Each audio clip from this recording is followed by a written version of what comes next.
high above the swirling currents of the Pacific, where the atmosphere thins into a fragile veil, the world of man ends and the abyss begins.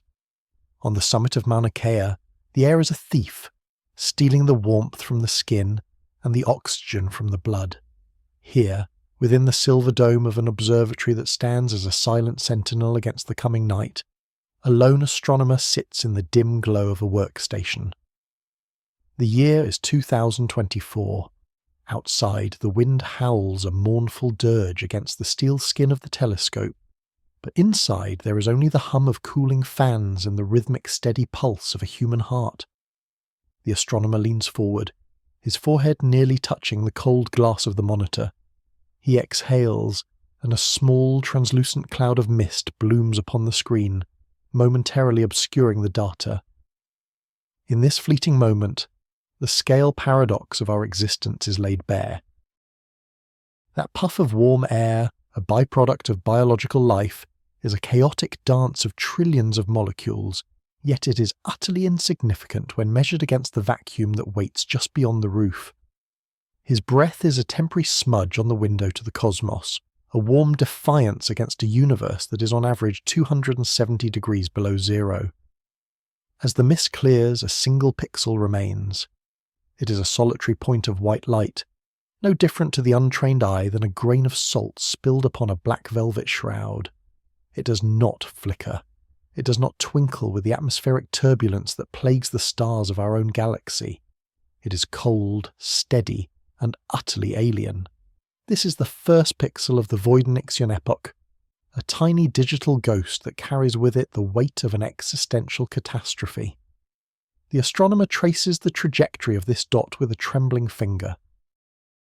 The software, a complex mechanism of logic and mathematics, has calculated its path through the silent dark. It is not bound by the gravity of our sun. It does not follow the circular or elliptical waltz of the planets that have called this solar system home for 4,600,000,000 years. Instead, it moves upon a hyperbolic trajectory, a terrifyingly straight line that betrays its origin in the interstellar void. It is an interloper, a fragment of a world that was never meant to be seen by human eyes. Consider the scale of this encounter. The astronomer is a creature of carbon and water, 6 feet of fragile biology perched upon a volcanic rock. The pixel on his screen represents a mass of frozen stone and metal several miles wide, screaming through the vacuum at 30,000 miles per hour. Yet, in the vast tapestry of the cosmos, both the man and the mountain of rock are less than nothing. If the universe were the size of the Earth, the entire solar system would be a speck of dust, and this incoming object would be a single atom drifting within that speck. We find ourselves trapped in the scale paradox, where the smallest spark of consciousness is tasked with witnessing the movements of titans across an abyss so vast that light itself takes years to cross it. This pixel is a messenger from the oblivion. It has travelled through the lightless desert between the stars for eons, passing through the remnants of dead suns and the cold ashes of forgotten nebulae. It is a sentinel of the deep time, a relic of a primordial era that predates the very birth of our world. As the astronomer watches, he realizes that this dot is not just a physical object, but a symbol of the inexorable nature of the cosmos. The universe is a ruthless machine, governed by laws that do not care for the survival of the witness. Entropy is the only true currency, and this visitor is a reminder that the sanctuary of our inner solar system is an illusion. The object has been named by the machines that first glimpsed it, but to the man in the dark, it is simply the beginning of the end of the old world. He thinks of the billions of souls sleeping below the cloud line, oblivious to the fact that their reality has just been irrevocably altered by a single bit of data. He feels a profound sense of melancholic optimism.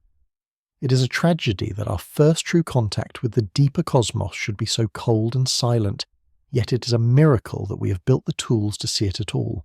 We are the universe seeking to understand itself, a collection of atoms that has learned to name the stars.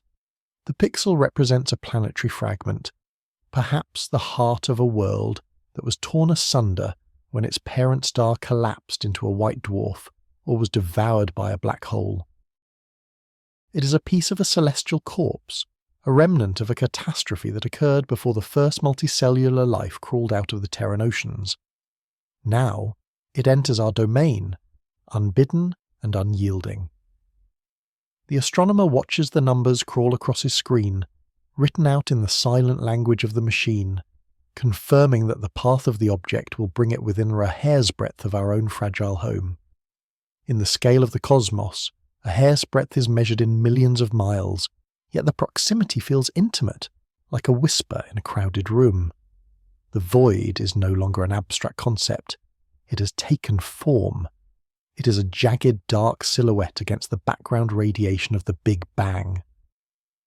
The astronomer imagines the surface of the object, a landscape of frozen nitrogen and obsidian shards, untouched by the light of a sun for 1 billion years.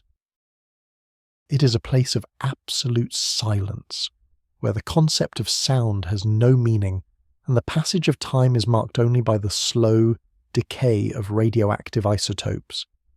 He feels a shiver that has nothing to do with the temperature of the observatory. It is the chill of the eternal. We spend our lives preoccupied with the trivialities of the moment, the flickering shadows on the cave wall, while the great mechanisms of the universe grind on in the darkness. This pixel is a crack in the door, a glimpse into the furnace of reality.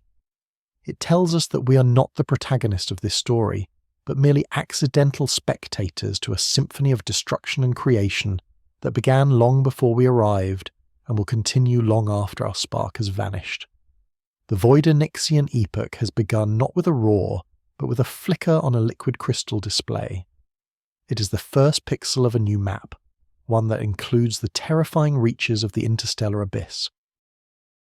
The astronomer knows that he must report this finding, that he must alert the world to the presence of the Sentinel. But for a few more minutes he chooses to remain in the silence. He wants to be the sole witness to the majesty of the catastrophe. He wants to feel the weight of the void pressing against his chest. As the Earth rotates, carrying the observatory away from the patch of sky where the interloper lurks, the astronomer looks one last time at the screen.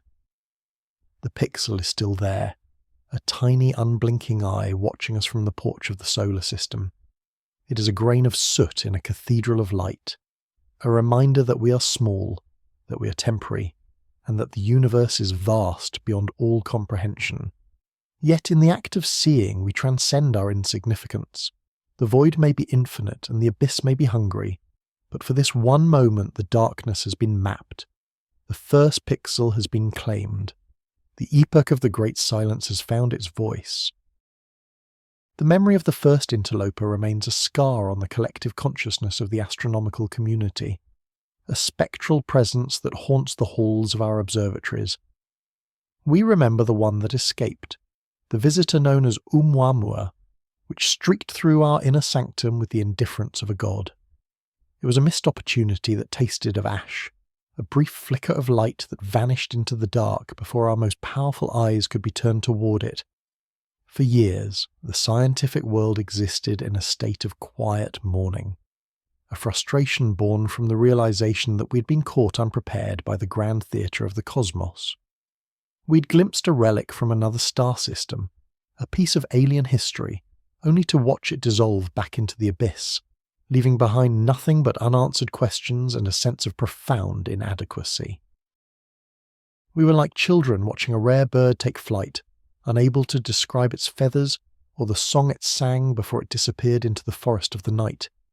Yet the universe, in its cold and mechanical indifference, has granted us a second chance. This time, the horizon is not unguarded. We have placed sentinels upon the ramparts. 3 massive eyes, known collectively as the Triple Asteroid Terrestrial Impact Last Alert System, now scan the heavens with a tireless and unblinking gaze. These are not merely telescopes. They are the early warning systems of a species that has grown weary of its own blindness. They are the guardians of our fragile bubble of light, searching for the slightest ripple in the fabric of the void. And it is through these 3 pillars of glass and silicon that the ghost has returned, though in a different form. The detection was not a moment of triumph, but one of icy realization. The data points began to coalesce into a trajectory that defied the established order of our neighbourhood. The calculations reveal a number that sends a tremor through the foundations of celestial mechanics. The object possesses an eccentricity of 1.45. In the silent language of gravity, this is a declaration of independence. Any object with an eccentricity greater than 1 is not a resident of this place. It is a fugitive from the interstellar dark. It is a hyperbolic wanderer that does not recognize the sovereignty of our sun. To comprehend this is to understand the terrifying velocity of the interloper. It is not orbiting, it is transiting. It is a stray bullet that has entered a quiet room, a projectile of primordial stone and frozen volatiles that has been travelling through the vacuum for eons, long before the first city was ever raised by human hands. The metaphor of the stray bullet is apt, for it highlights the violent reality of the cosmos. The solar system is a place of rhythmic cycles, a clockwork mechanism where every planet and moon follows a predictable and ancient path. We have grown accustomed to this stability, lulled into a sense of security by the repeating patterns of the seasons and the tides. But the visitor is an intrusion, a chaotic element that shatters the domestic peace of our local space. It comes from the direction of the Cygnus constellation, the celestial swan that stretches its wings across the Milky Way. When we look up at those stars, we see a tapestry of light that seems fixed and eternal, a backdrop to our small lives. Yet, from that vast and distant nursery, this fragment was cast out, perhaps by the death of a star or the gravitational dance of two warring giants. Herein lies the scale paradox, the cognitive dissonance that arises when we compare the tools of our perception with the objects of our study. Consider the lens of the telescope, a few feet of polished glass, a fragile and meticulously crafted piece of human ingenuity. It is a tiny window, no larger than a dining table, yet it is through this minuscule aperture that we attempt to measure the magnitude of the infinite. We are using a grain of sand to weigh the mountain. The Cygnus constellation spans hundreds of light years, a region of space so immense that the human mind cannot truly grasp its volume.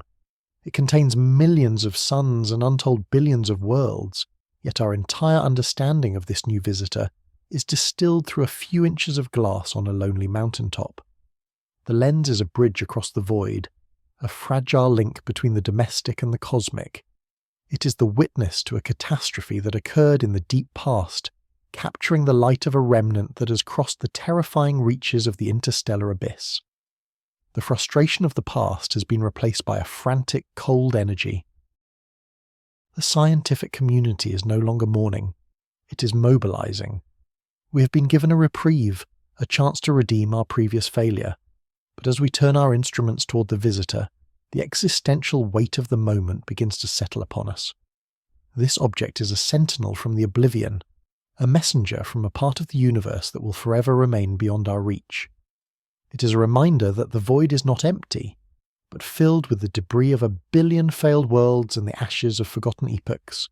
Each data point we collect is a syllable in a story that we are only beginning to learn how to read.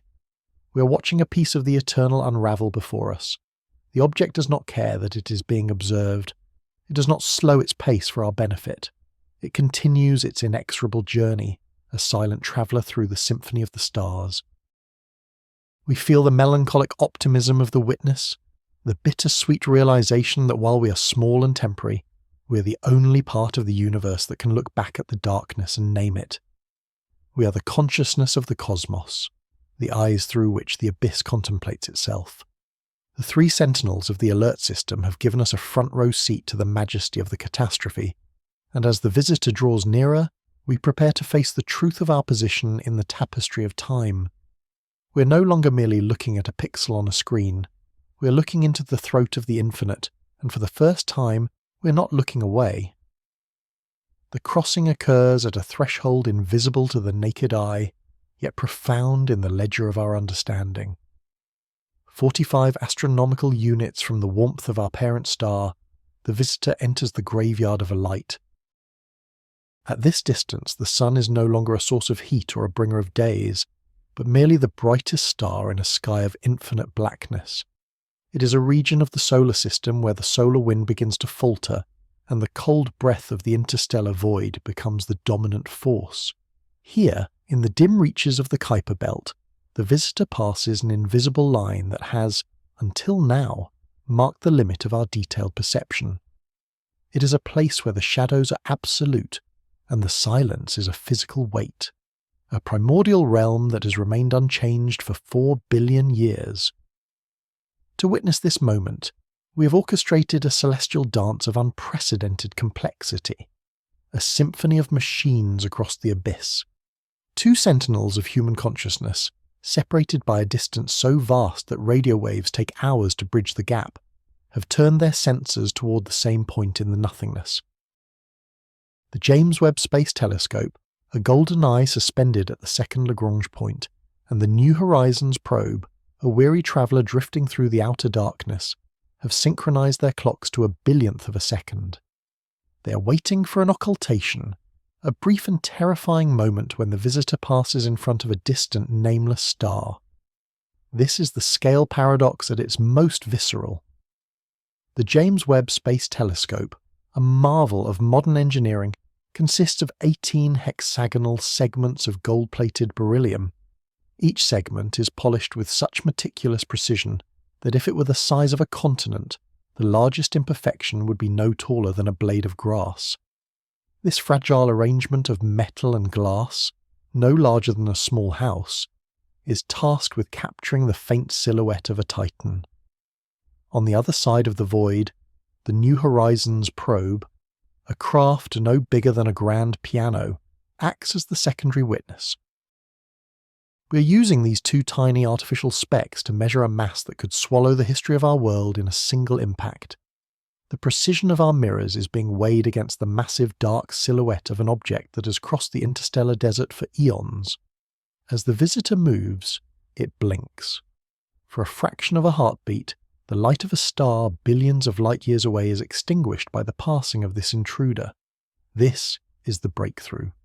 By comparing the exact timing of this blink from 2 different vantage points in the solar system, we can begin to construct a map. We are not seeing the object with light, but by the absence of light. We are mapping the void within the void. This occultation map reveals the shape of the visitor, a jagged and irregular remnant of a catastrophe that occurred in another corner of the galaxy. It is not a sphere, but a fractured sentinel, a shard of a world that never was or a world that once was and is no more. The data streaming back to Earth is a series of zeros and ones, a digital ghost of the truth. But to those who wait in the silent laboratories, it is a revelation. We see the jagged ridges and the deep craters of an object that has never felt the touch of a sun. We see the remnants of primordial gases frozen into an icy skin, a testimony to the absolute zero of the interstellar abyss. The 45 astronomical unit threshold is where the visitor finally loses its anonymity. It is no longer a mere mathematical probability or a stray pixel on a screen. It has a shape. It has a presence. It is a physical reality that occupies a specific coordinate in the tapestry of space and time. This moment represents the triumph of the mechanism over the oblivion. We have extended our nervous system to the very edge of the sun's domain. Through these machines, we are touching the face of the unknown. Yet, there is a profound melancholy in this victory. The more we know about the visitor, the more we realize how small we are. The 45 astronomical unit mark is a reminder of the vastness that surrounds our fragile oasis. It is a graveyard of light because the photons from our sun are so spread out, so lonely, that they can no longer illuminate the dark. We are looking into a region where the laws of our daily lives do not apply, where time is measured in epochs, and distance is a concept that defies human intuition. The synchronization of the James Webb Space Telescope and the New Horizons probe is a testament to our refusal to remain blind. We are the only part of the universe that has developed the capacity to look back at the darkness and demand an answer. We have turned our most sophisticated tools toward the abyss, and for the first time, the abyss has yielded a secret. The occultation map is our first true portrait of the visitor, a portrait of a shadow. It shows us an object that is indifferent to our existence, a silent traveller that has been moving through the cosmos long before our species learned to walk, and will likely continue its inexorable journey long after our voices have faded into the eternal silence. As the data continues to trickle in through the deep space network, the scale paradox becomes even more haunting. We are analysing the chemical composition of a rock billions of miles away, using the same logic we use to bake bread or drive a car. We are applying the domestic rules of our small world to the grand, ruthless machine of the universe. The visitor is a remnant of a forgotten epoch, a piece of the primordial cloud that gave birth to the stars. It carries within it the history of the galaxy, a history of ignite and decay, of the birth of suns and the death of worlds. By measuring its silhouette against the stars, we are reading the prologue of our own story, written in the language of the void. The breakthrough at the edge of the solar system is not just a scientific achievement, it is an existential pivot. We have proven that the consciousness of the witness can transcend the limitations of the body. We are sitting on a small blue planet, yet through our machines we are standing at the threshold of the infinite, watching a dark giant cross the graveyard of light. There is an optimism in this, a belief that knowledge is a shield against the catastrophe.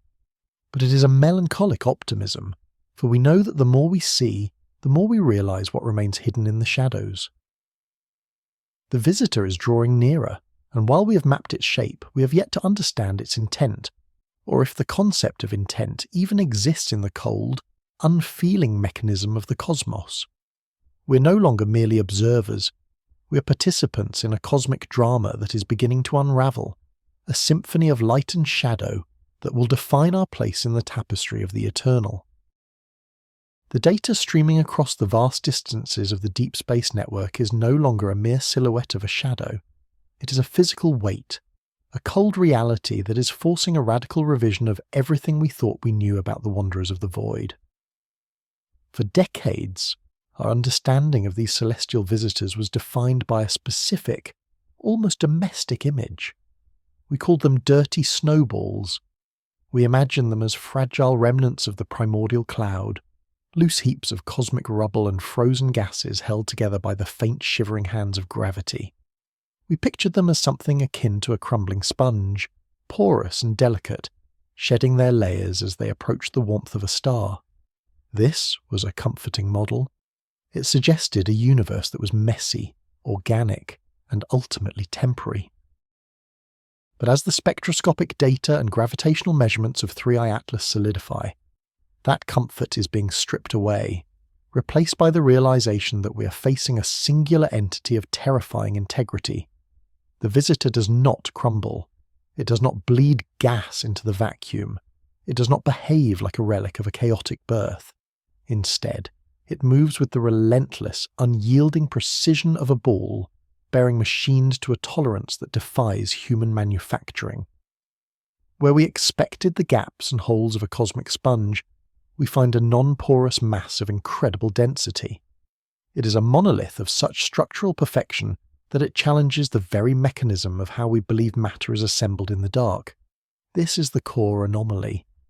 If the standard comets of our solar system are the discarded scraps of a construction site, 3I Atlas is a finished component, a dark jewel forged in a furnace we have yet to name.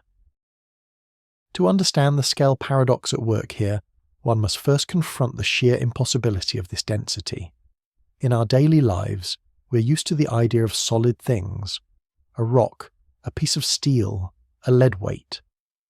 But in the vastness of the abyss, most things are empty. The stars themselves are mostly light and gas, and the great clouds of the nebulae are thinner than the most perfect vacuum we can create on Earth. The planets are often bloated giants of hydrogen, or crustal shells over liquid interiors. But this visitor is different. It is a singular, rigid mass that suggests it was not merely gathered by gravity, but pressed into existence by forces that transcend our local physics.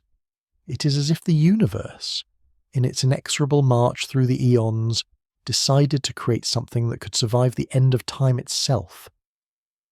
Imagine a crumbling sponge held in your hand. It is light. Its structure is a web of air and thin filaments, and if you squeeze it, it collapses. This has been our model for the messengers from the Oort cloud for over 70 years. We saw them as relics of a gentle accretion, a slow gathering of dust in the silent cold. But 3i Atlas demands a different metaphor. Imagine instead a precision-machined ball bearing, made of an unknown dark metal. It is heavy for its size. It is smooth, reflecting nothing. It is a single, continuous piece of matter with no internal voids, no hidden pockets of gas, and no structural weaknesses.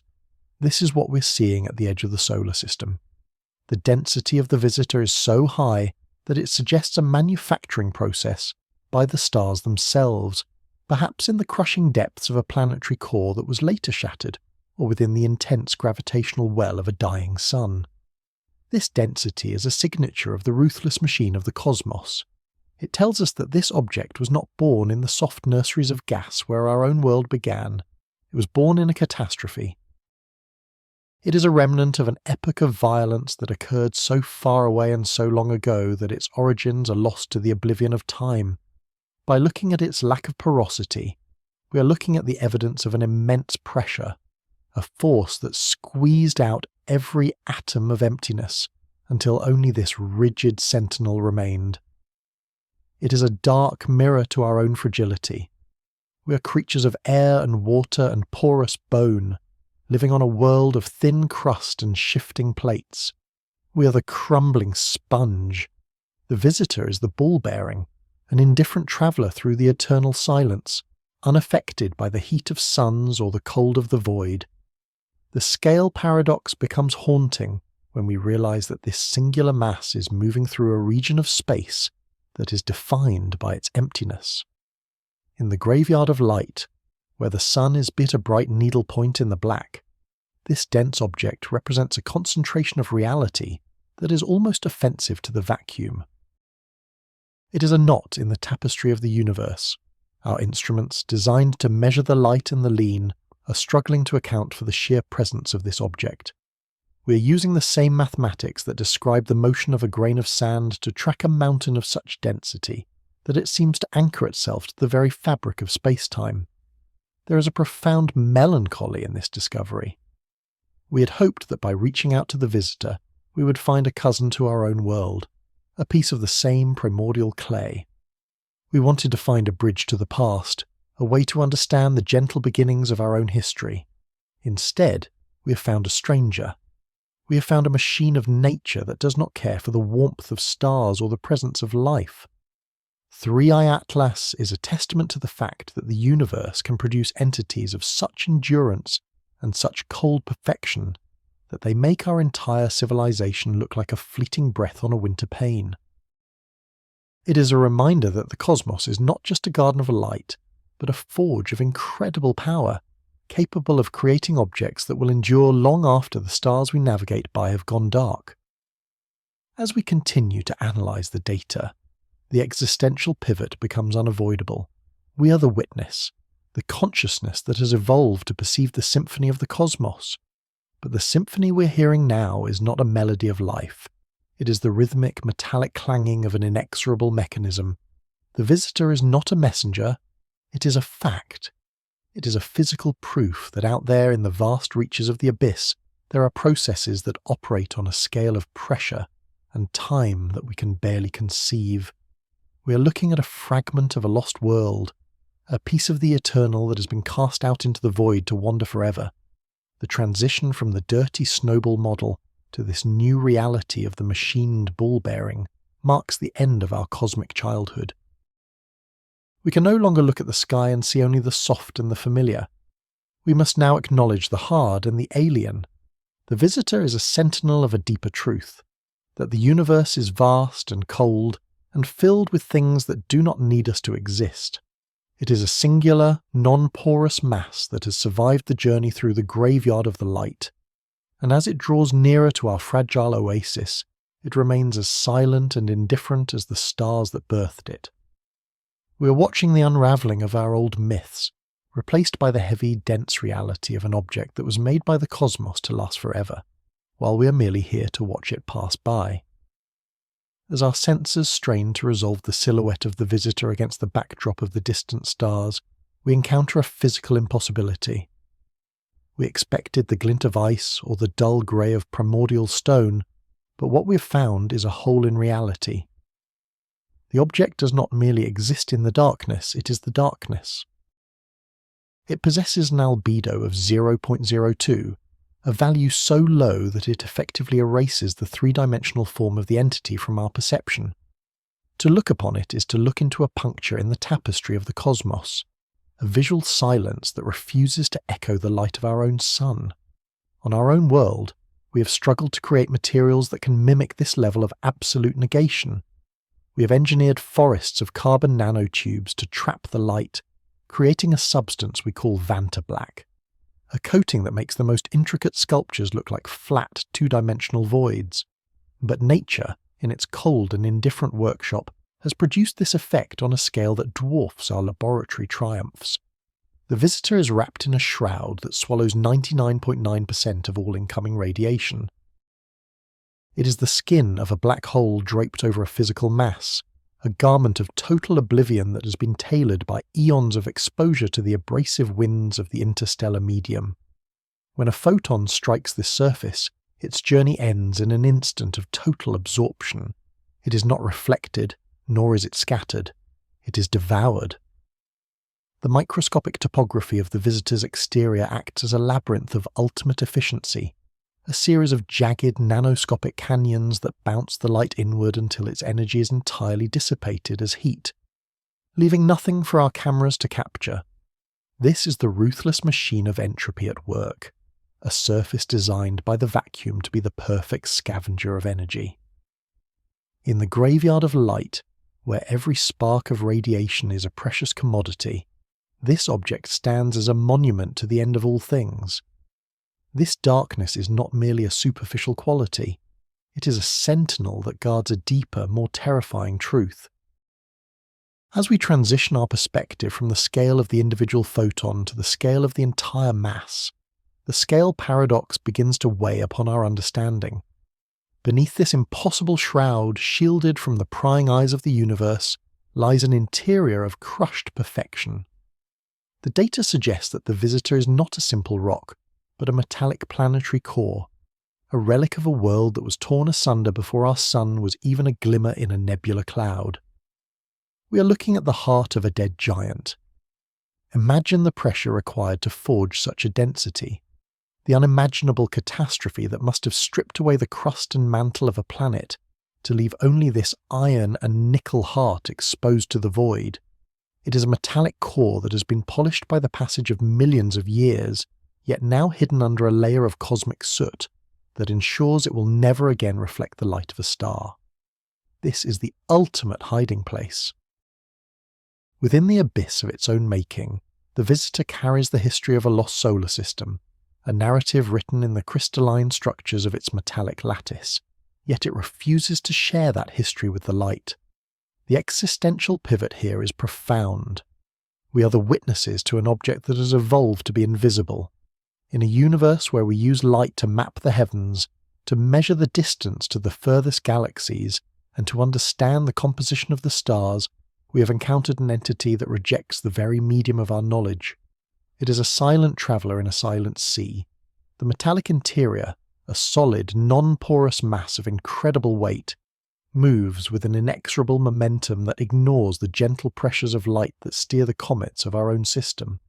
It is a bullet of pure mass, wrapped in a cloak of pure shadow. This shroud of 0.02 albedo serves as a reminder of the vastness of the things we cannot see. We often think of the void as empty, a simple absence of matter, but the visitor proves that the void is also a place where matter can hide, where the most dense and powerful objects can wander for an eternity without ever betraying their presence. It is a phantom of the cosmos, a fragment of a ruined epoch that has survived the unravelling of its home system to drift through the eternal night. As we analyse the boundary between the absolute black of the surface and the cold metal of the core, we realise that we are looking at the ultimate expression of cosmic endurance. The visitor does not need to be seen to exist. It does not need the warmth of a star to maintain its integrity. It is a machine of survival, a testament to the fact that the most durable things in the universe are often those that are the most hidden. The abyss does not just exist between the stars, it travels with them, contained within the surfaces of objects that have learned to swallow the light. We are left to contemplate the lonely journey of this metallic sentinel. It has crossed the great void, moving through regions of space so empty that it might not have encountered a single stray atom for 1,000 years. Throughout that journey, its dark skin remained unchanged, a perfect shield against the radiation of the cosmos. It is a piece of the eternal, a remnant of a catastrophe that happened so long ago that the light from the event has already reached the edge of the visible universe.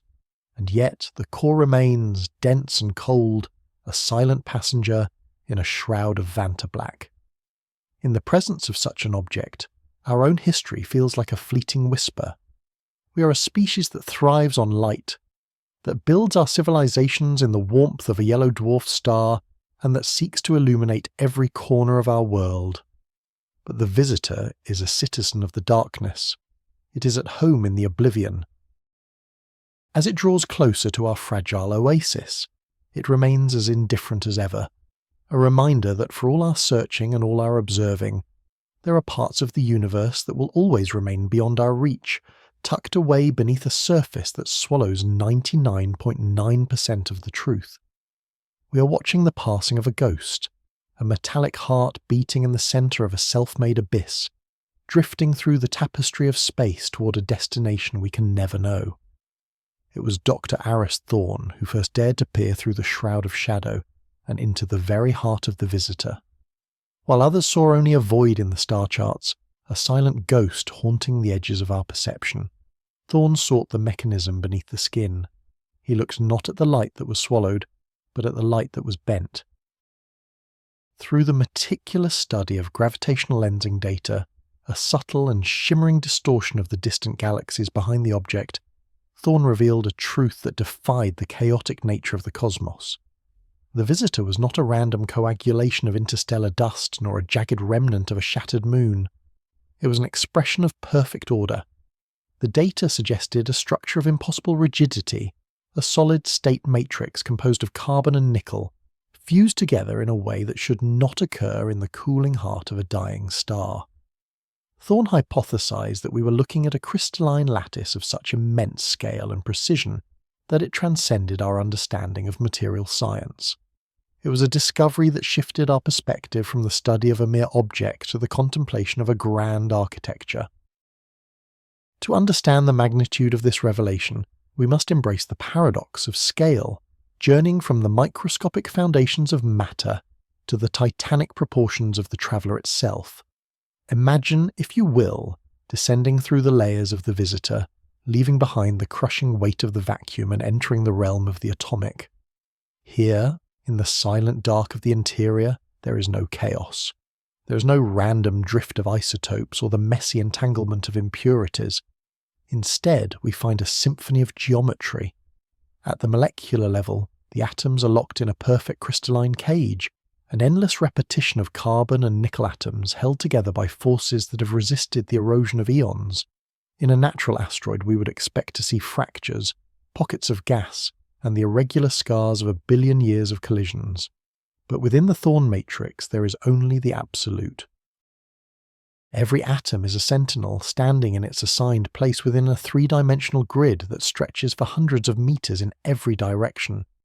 This is the crystalline lattice, a structure so stable that it could endure the heart of a supernova without unravelling.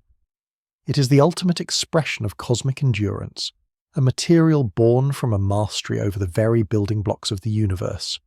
In this microscopic abyss, the lattice acts as a bridge between the primordial past and the distant future, a testament to a process that favoured the eternal over the ephemeral. But as we zoom out, retreating from the microscopic perfection of the atoms, the scale paradox begins to take hold. That which is a perfect, delicate grid at the molecular level becomes a weapon of pure mass at the macroscopic level. The lattice aggregates into a massive needle-like shape. a silhouette that is over 600 meters long and yet barely 80 meters wide. It is a spear cast into the void, a sliver of concentrated geometry hurtling through the dark with an inexorable momentum. From a distance, the visitor appears as a thin line of shadow, a needle of obsidian stitching together the vast tapestries of the interstellar void. It is here that we see the true beauty of Thorne's hypothesis. The object is not merely a vessel or a rock, it is a unified whole. The crystalline lattice provides the structural integrity required for such an extreme aspect ratio, allowing the object to withstand the tidal forces of suns and the immense gravitational pulls of gas giants without snapping like a dry twig. It is a masterpiece of engineering, whether by the hand of a distant intelligence or the rare, freakish coincidence of an unknown cosmic forge. This is the symphony of geometry. Every vibration that passes through the object, every subtle tug from a passing star, is distributed across the lattice with mathematical precision. The visitor does not ring like a bell. It absorbs the energy of the cosmos and dissipates it through its interlocking bonds, maintaining its stoic silence. It is a machine of stillness, a monument to the idea that the universe, in all its entropic decay, can still produce or play host to a form of absolute perfection. Dr. Thorne argued that the carbon-nickel matrix was more than just a structural choice. It was a shield. The dense lattice of carbon provides a barrier against the high-energy particles that permeate the cosmos, while the nickel core offers a weight and a stability that anchors the object in its lonely trajectory. Together, they create a sentinel that is nearly immune to the ravages of time. While stars ignite and gutter out, while civilizations rise and fall into oblivion, the lattice remains. It is a remnant of an epoch where the rules of creation might have been different, or perhaps it is a glimpse into a future where matter is finally tamed. As the needle of the visitor slices through the local bubble of our solar system, we are forced to confront the cold reality of our own fragility. Our world is a place of soft edges, of shifting tectonic plates, and of biological life that withers in a few short decades. We are a species of the temporary, living on a planet of dust and water. But the visitor is something else entirely. It is a crystalline ghost, a rigid and unyielding passenger in the eternal night. It does not breathe, it does not change, and it does not decay. It simply is. The gravitational data continues to flow into our observatories, confirming the rigid geometric nature of the entity. Each new measurement reinforces Thorne's vision of a solid-state traveller. There are no hollow spaces within, no chambers for air or light. It is a solid needle of crystalline order, a fragment of a lost world or a messenger from a distant one, carrying within its lattice the secrets of a material science we have yet to even imagine. We look at the needle and we see a mirror of our own desire for permanence. We build our monuments out of stone and steel, hoping they will stand for 1,000 years. But the visitor has been travelling for millions, perhaps billions, of years. Its lattice has survived the collapse of its home system and the slow, cold journey across the great gulfs between the stars. It has moved through the absolute zero of the void and the searing radiation of the open cosmos, and through it all, its atoms have remained locked in their perfect dance. It is a silent, metallic heart beating at the centre of the dark. The symphony of its geometry is a song that no human ear can hear, a mathematical harmony that exists only in the cold precision of the Thorne matrix. As it continues its journey, moving toward the inner reaches of our system, it remains as indifferent as the stars themselves. It is a reminder that the universe is not just a place of chaos and heat, but also a place of structure and cold, enduring beauty. The lattice is its soul, a grid of carbon and nickel that holds back the abyss, a crystalline sentinel that will continue to drift through the tapestry of space long after our own sun has turned to a white dwarf and our history has been forgotten in the silence of the eternal. Yet, beneath the cold perfection of its carbon-nickel shell, the visitor reveals a mystery that defies the very laws of the interstellar dark. In the vast, lightless stretches of the cosmos, there is a thermal baseline that governs all matter. Far from the influence of any sun, in the reaches where the light of the stars is nothing more than a faint distant memory, the temperature of the void settles at 3 degrees above the absolute floor of physics. This is the remnant glow of the birth of the universe, a thin veil of warmth that has stretched across eons until it is almost nothing.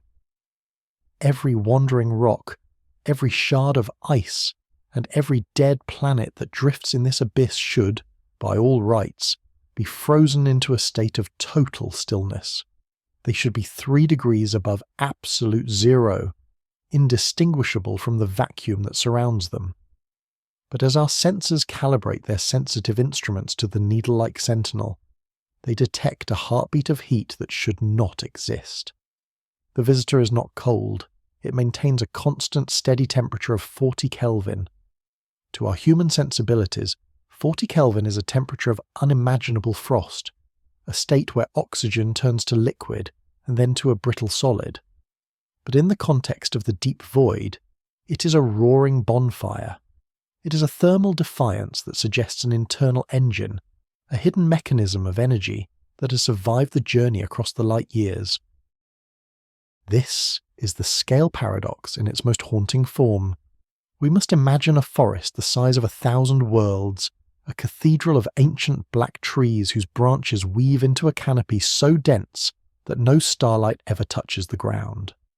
In the centre of this infinite frozen woodland there sits a single dying ember. To the traveller standing at the edge of the forest, the cold is absolute and inexorable. The vastness of the dark is so overwhelming that the concept of warmth seems like a myth. But for the visitor, that 40 Kelvin heartbeat is that ember. It is a tiny flickering flame in a cathedral-sized forest, a localized rebellion against the entropy that seeks to devour the entire cosmos. It is a point of heat in a universe of ice, and its existence demands an explanation. Scientists have labored to understand how a solitary object, adrift for millions of years, could preserve such warmth. One possibility lies in the very atoms that compose its core. Deep within the nickel matrix there may be a concentration of decaying isotopes, heavy elements forged in the cataclysm of a long-forgotten supernova. These primordial atoms are unstable, their nuclei held together by forces that are slowly, inevitably failing. As they unravel, they release a minute amount of energy, a subatomic radiation that warms the lattice from within. It is a slow, methodical decay, a clock made of unstable matter that ticks across the epochs. In this scenario, the visitor is a radioactive tomb, carrying the dying energy of its birth star across the abyss. Each atom that splits is a tiny spark, a microscopic ignition that keeps the 40 Kelvin fire burning, while the universe outside remains a frozen graveyard. But there is another, perhaps more poetic possibility. The heat may not come from within the atoms themselves, but from the invisible grip of the cosmos. As the visitor moves through the galaxy, it does not travel through a true vacuum. It sails through shifting tides of gravity, the unseen currents produced by the dance of stars, the weight of dark matter, and the pull of the galactic centre. These forces act upon the rigid structure of the needle like the hands of a giant kneading a piece of clay. This is gravitational friction, a process where the very fabric of space-time pulls and pushes at the carbon-nickel lattice, creating internal tension. The molecules rub against one another in a silent microscopic struggle, generating heat through the sheer force of resistance. In this view, the visitor is a musical instrument being played by the gravity of the galaxy itself. The 40 Kelvin heartbeat is the thermal vibration of its strings, a song of friction produced by its inexorable movement through the tapestry of the void. This faint warmth transforms the visitor from a mere object into something that feels almost biological. It is a thermal signature of existence, a sign that the entity is still interacting with the universe, still processing energy, still refusing to fade into the absolute zero of oblivion. We look at this 40 Kelvin glow, and we see a mirror of our own metabolic struggle. We are creatures of heat, our bodies maintained at a precise temperature by the constant burning of chemical fuel, while the world around us shifts and cools. We are tiny fires in the dark, and in the visitor we recognize a kindred spirit of sorts. It is a machine, or perhaps a fragment of a world, that has found a way to stay warm in a universe that wants only to turn it to ice. The significance of this heat cannot be overstated. If the warmth is the result of decaying isotopes, it tells us of the environment where the object was born, a place rich in the heavy elements of a dying star. If it is the result of gravitational friction, it tells us of the incredible speeds and the long winding path the object has taken through the dark. Either way, the 40 Kelvin heartbeat is a message. It is a signal that the visitor has a history, an internal life that is separate from the cold vacuum it inhabits. It is a sentinel that carries its own sun within it, a remnant of an epoch of fire that refuses to be extinguished. As the needle continues its journey toward the inner reaches of our solar system, the 40 Kelvin glow remains steady. It does not ignite into a blaze as it nears our sun, nor does it flicker as it passes through the shadow of the giant planets. It is a constant, a fixed point of warmth in a shifting cosmos. We watch it with a sense of melancholic wonder, realizing that this heat has likely been there for 1 billion years and will remain for 1 billion more. It is a mechanism of endurance, a way for matter to transcend the frozen silence of the abyss. The visitor is a testament to the idea that even in the heart of the void there is a pulse. Even in the deepest cold there is a trace of the energy that once defined the beginning of time. It is a 40 Kelvin heartbeat, a lonely and beautiful defiance that echoes across the silent vastness of the eternal night. We are left to contemplate the fate of such an object. Eventually the isotopes will all decay, the last of the heavy atoms splitting into lead and stability. Eventually the gravitational tides may change, or the object may find a stable orbit where the friction of its journey fades into nothingness. But for now, in this moment of our brief history, the ember still glows. We are the witnesses to this thermal miracle, the observers who have tuned our instruments to the right frequency to hear the faint, infrared hum of its survival. The visitor does not care that we watch. It does not seek our warmth or fear our cold. It simply continues its trajectory, a solid needle of crystalline order, carrying its 40 Kelvin secret through the dark, a tiny spark of defiance in the face of the encroaching oblivion. As this silent traveller penetrates deeper into the heart of our solar system, we wait for the familiar transformation.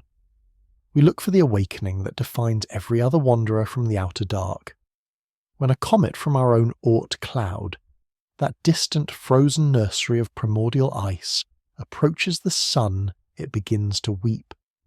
It sheds its skin in a chaotic, beautiful exhalation of water vapour, carbon dioxide and methane. These are the volatiles of life, the messy, fertile ingredients that once seeded the oceans of Earth. We expect a tail, a shimmering veil of gas and dust that announces the object's presence to the heavens. We expect the frantic, messy boiling of a world coming back to life. But from the visitor, there is only a deafening silence. Our instruments scan the void, searching for even a single molecule of water, a stray atom of carbon, or the faint signature of methane. We find nothing. The visitor is chemically ghost-like, a sterile needle of such profound purity that it defies the very logic of our planetary formation. It does not outgaze, it does not crumble, it does not leave a trail of breadcrumbs for us to follow. While our local comets are like dirty snowballs, teeming with the potential for biological complexity, this object is something else entirely. It is an artifact of absolute sterility, a fragment of matter that has been stripped of every volatile element, leaving behind only the most stubborn and resilient core. This absence of water is more than a chemical curiosity. It is a profound ontological shock. To us, water is the medium of existence, the solvent of the soul. To see a mountain-sized object move through the cosmos without a drop of moisture is to look upon a skeleton and wonder how it ever moved. The visitor is a bone of the universe, a desiccated remnant of a process we can only dimly imagine. It is as if we have found a surgical instrument, crafted from polished chrome and carbon steel, lying in the damp, muddy floor of a prehistoric cave. The contrast is total.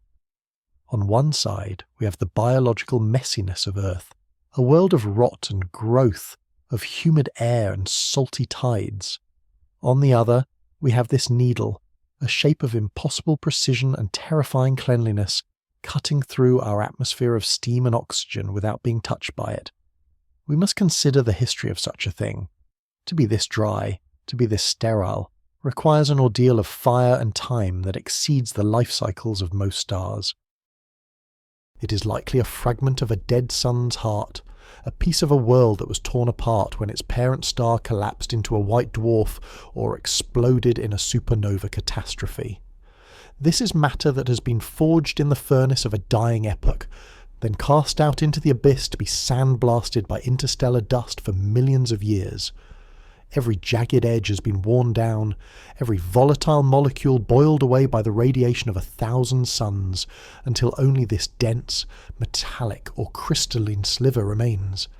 It has been polished by the very vacuum itself, honed by the relentless friction of the interstellar medium, until it became the sleek, aerodynamic phantom we see today. This is the essence of the scale paradox. We, the observers, are creatures of the wet and the warm. We are a collection of fragile membranes and liquid flows, living on a planet that is essentially a giant swirling chemical reaction. We are messy. We are entropic. We are constantly exchanging matter with our environment, breathing in the exhaled waste of plants and drinking the recycled runoff of the mountains. But the visitor is a closed system of one. It is a monolith of indifference. It does not interact with its surroundings because it has nothing left to give and nothing left to take.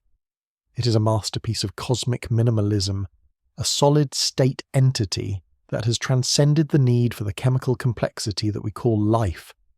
As we compare this sterile needle to the fertile comets of our Oort cloud, the gulf between our world and the wider galaxy becomes an abyss. Our comets are the cousins of our oceans. They are the remnants of the nebula that birthed us. They are familiar, even in their coldness. But this visitor is a stranger from a different order of reality.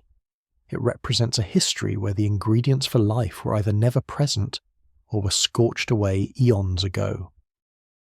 It is a fragment of a graveyard, a piece of a celestial tombstone that has been travelling through the void since before our sun was a flicker of gravity in a cloud of gas. The silence of the visitor is its most powerful message.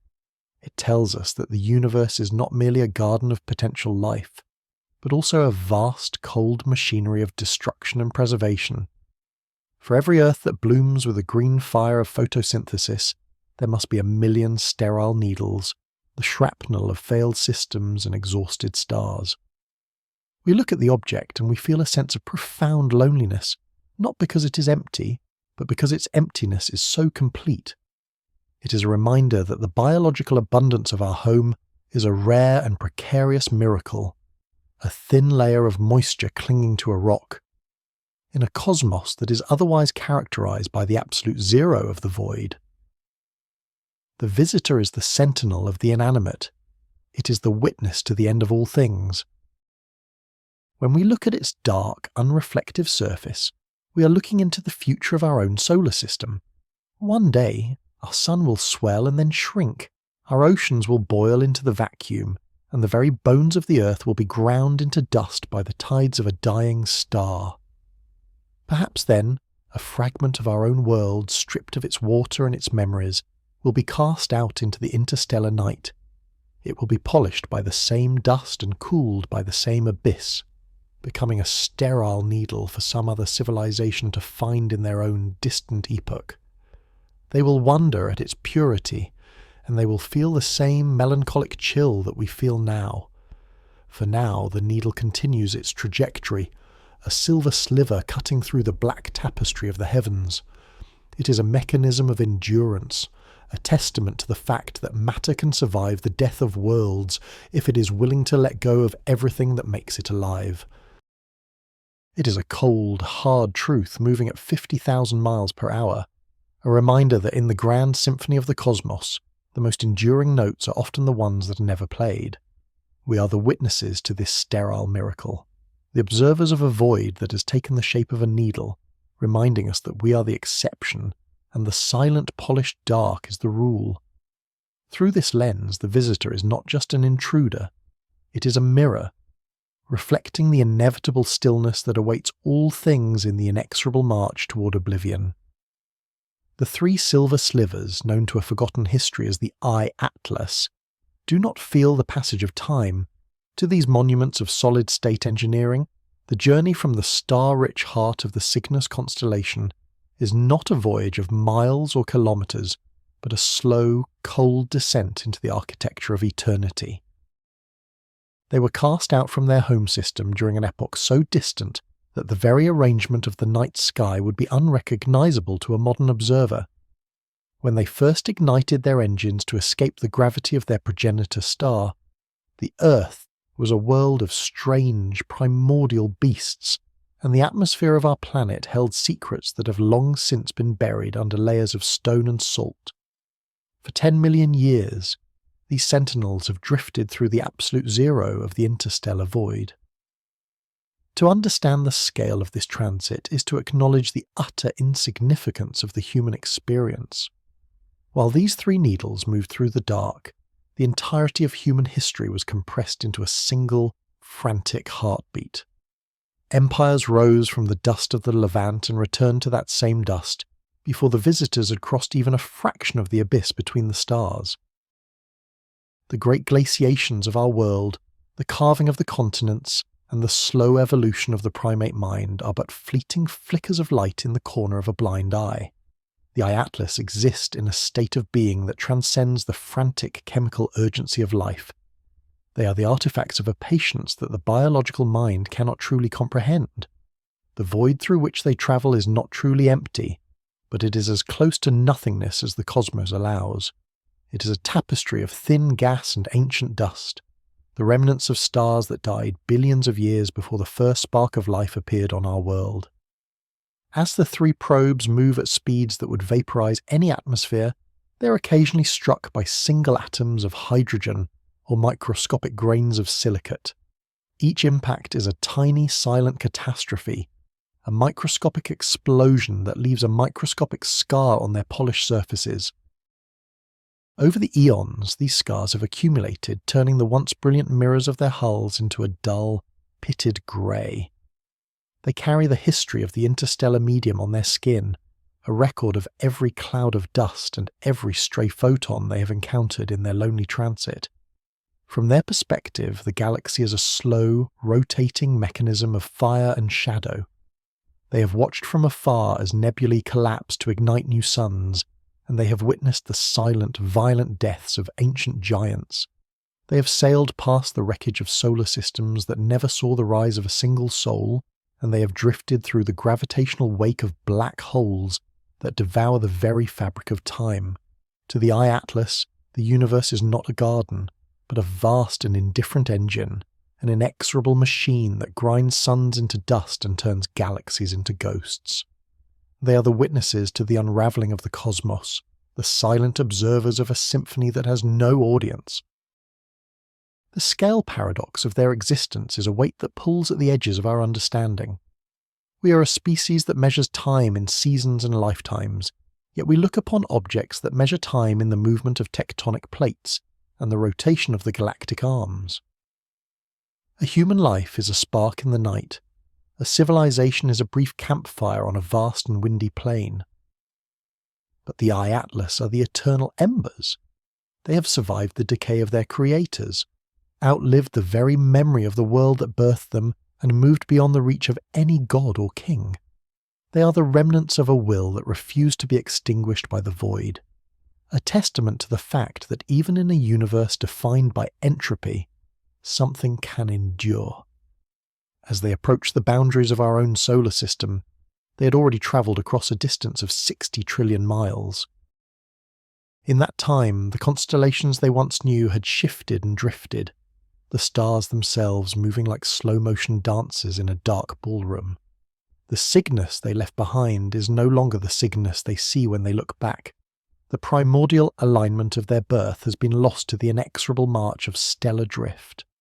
They are truly orphans of the cosmos, 3 silent travellers with no home to return to and no destination other than the next patch of empty space.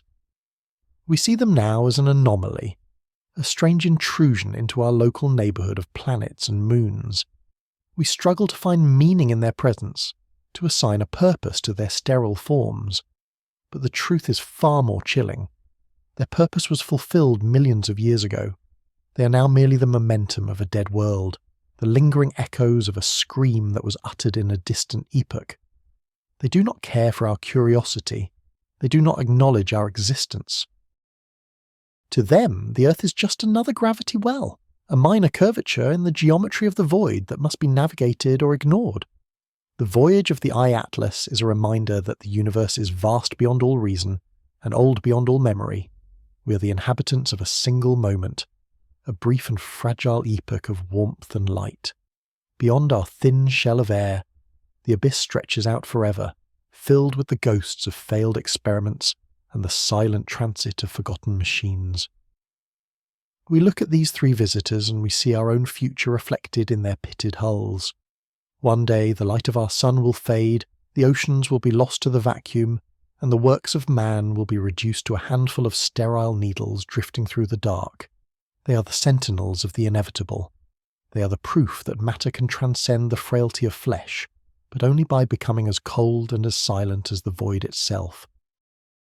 As they continue their journey, moving away from our sun and back into the interstellar night, they carry with them the final lesson of the cosmos. Everything that ignites must eventually decay. Every symphony must reach its final note. And in the end, there is only the silence of the eternal machines, moving through the dark toward an oblivion that waits for us all.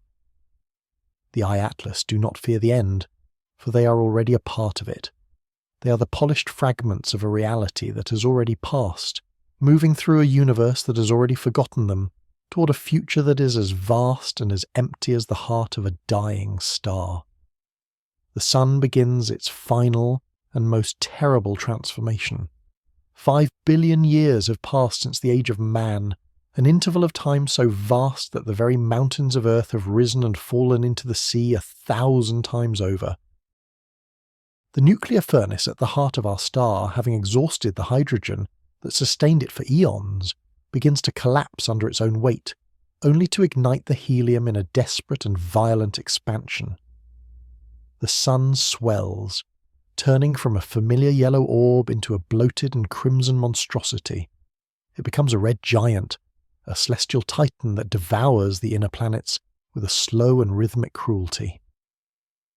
Mercury is the first to be consumed, its iron core melting into the solar plasma like a drop of wax in a furnace. Venus follows, its thick and suffocating atmosphere stripped away, until nothing remains but a scorched and featureless husk that is eventually pulled into the fiery abyss of the solar crown. Earth, the cradle of all we ever knew, does not escape this final catastrophe. The oceans that once hummed with the songs of great whales and the rhythmic movement of tides are boiled into a searing mist, blown into the void by the relentless pressure of the solar wind. The atmosphere, the fragile blue veil that allowed us to gaze at the stars with a sense of wonder, is torn away, leaving the surface exposed to the full fury of the dying star. The valleys where poets contemplated the nature of love and the mountains where empires were built are reduced to a landscape of molten glass and charred rock. In this far future epoch, the Earth is no longer a garden. It is a silent monument to a biological dream that has long since ended. It is a cinder, a relic of a time when matter dared to become alive and conscious. Far beyond the reach of this fiery expansion, the 3 Atlas Sentinels continue their journey through the interstellar night. They are hundreds of light years away now, drifting through the dark between the stars. To these machines, the destruction of the sun is merely a shift in the intensity of a distant point of light, a minor fluctuation in the cosmic background. They do not mourn the loss of the world that crafted their hulls. They do not register the extinction of the species that programmed their trajectories and calculated their path through the vacuum. They are cold, inanimate, and utterly indifferent to the fate of their creators. They carry within them the geometry of our thoughts and the refined materials of our industry, but they possess no memory of the hands that polished their lenses or the minds that dreamed of their voyage. They are the remnants of an ancient will, moving through an abyss that has no centre and no destination. The Atlas units have become part of the background architecture of the galaxy. Their metallic shells, once gleaming with the pride of a young civilization, are now pitted and scarred by the impact of microscopic dust grains. They have survived the decay of their makers and outlived the very memory of the world that birthed them. They are the eternal embers of a fire that went out long ago. As they move through the void, they encounter the remnants of other stars and the cold clouds of gas that will one day form new worlds. They are witnesses to a history that no one is left to record. They are the sentinels of the inevitable, moving toward an oblivion that waits for every structure and every thought in this unfolding universe. And yet, it is here, at the very edge of our extinction, that we find the existential pivot. We must contemplate the nature of the witness. For a brief and flickering moment in the history of the cosmos, a collection of atoms became self-aware. On a small blue planet circling an unremarkable star, the raw matter of the universe began to wonder where it came from. We were the mechanism through which the cosmos achieved a state of reflection. We looked up at the void and did not see a vacuum, but a tapestry. We named the constellations, we measured the speed of light, and we launched these 3 needles into the dark as a message to a future we knew we would never see. This is the melancholic optimism of our story. Our presence in the universe was a fleeting symphony, a short burst of music in an eternity of silence. But the music happened. The fact that the universe was observed at all is what gives it a voice. Without the eyes of the sentient, the stars would burn in a theatre with no audience. The Atlas units are the physical proof that we existed, that we reached out, and that we dared to understand the mechanism of the machine that eventually dismantled us. Though we are gone, and though the Earth is a charred remnant lost in the glare of a dying sun, the fact of our observation remains carved into the timeline of the cosmos. We were the ones who saw the needle in the dark. We were the ones who turned the void into a home, if only for a brief and shining moment. As the 3 sentinels move toward the edges of the galaxy, they carry with them the only thing that truly matters. They are the evidence that once, against all odds, the universe woke up and looked at itself. We were the witnesses to the majesty of the abyss, and in our looking we made the universe more than just a collection of cold equations. We gave it a history, we gave it a name, and though we are small, and though our time was short, we were the ones who dared to stare into the eternal silence and speak. The Atlas Sentinels continue their journey, moving into the deep dark of the coming eons, carrying the ghost of our curiosity into a future where the stars themselves will eventually fade and die. They are the final testament to a species that refused to be forgotten, even as it was swallowed by the inexorable march of entropy. In the end, there is only the silence of the eternal machines, moving through the dark toward an oblivion that waits for us all. But that silence is no longer empty. It is filled with the echo of our questions and the lingering light of our discovery. We have left our mark upon the infinite. We have been part of the cosmic symphony, and even as the last notes fade, the beauty of the performance remains. The universe is vast, cold, and indifferent. But for one brilliant epoch it was known. It was loved. And that, in the heart of the great void, is enough. The journey of the 3 Atlas Sentinels is our journey, a transit from the light into the dark, a testament to the fact that we were here, we were awake, and we were the ones who saw the stars.